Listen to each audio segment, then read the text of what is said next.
But Paul, why don't you tell us about one more book that you read? I'll talk about one more, and then we'll jump into comics that we're looking forward to. Sure. I mean, I'm on the show, so I'm kind of like obligated to talk about Batman because I'm the one of the resident Batman fans on the podcast along with Danny. So I read Batman City of Madness #1. This is a new one of the DC Black Label books that they're doing, the big magazine-sized books. Oh, the Christian one? Illustrated.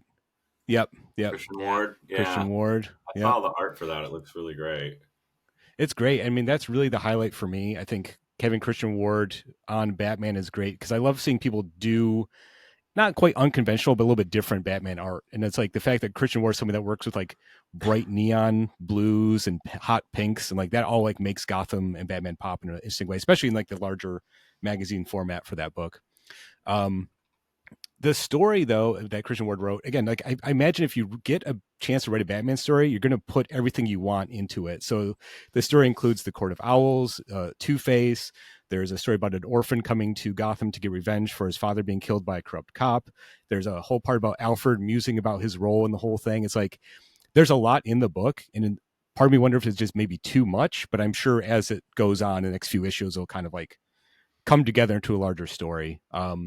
There's a whole sequence where some destructive force that the Court of Owls is keeping locked under the city has escaped.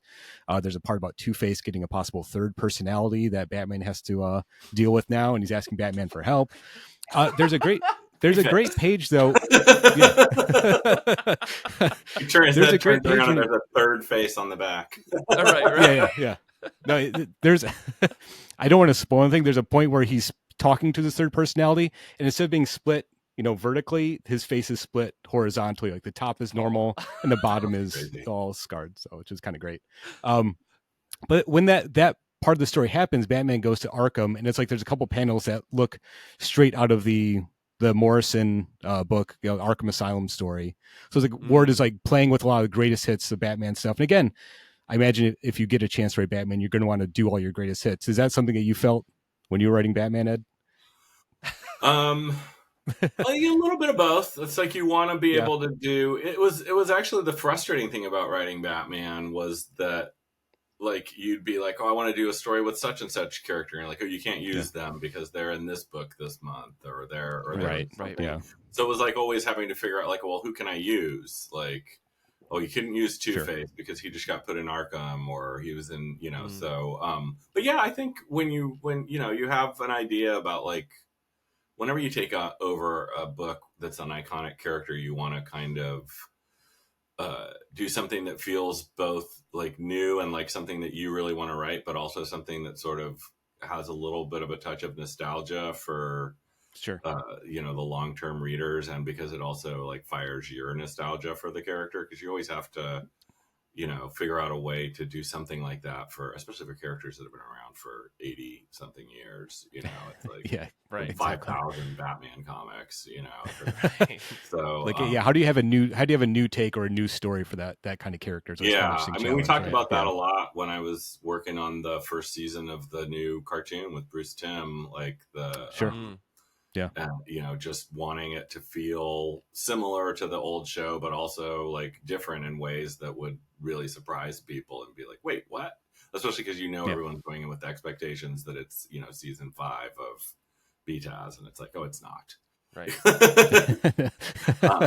But yeah, it's you want to touch on all those classic things, but then figure out some way to put a new spin on it or something that stands with people. The problem is it takes a while to figure out, because at first when you touch on those things, you're just kind of repeating the beat sometimes, or you're just sort of paying a homage to the stuff that you liked. And if you stick around on a book for longer, or something like Gotham Central, where it just started out with us subverting it all, because it wasn't about Batman, it was about the cops. And so we were able to get to what we really wanted it to be a lot quicker, I think. It usually takes you a few issues on like a book like that to really get to, making it feel like unique or different, or like something that feels more personal to you as a creator. If you can do that on work, a lot of people can't really. A lot of people don't get lucky enough that they're allowed to. Like a lot of company books that they don't get as much freedom. I got lucky and that, you know, when I was working on Batman and Catwoman and Gotham Central, our editor was really cool and just liked what we were doing and didn't try to make us push it in a different direction or anything. And same on Cap and Daredevil. I just was allowed to do whatever I wanted, basically. Nice. You know, so I brought Bucky back. Yeah. What's the biggest thing I could do? One of the biggest Marvel rules, right? Yeah.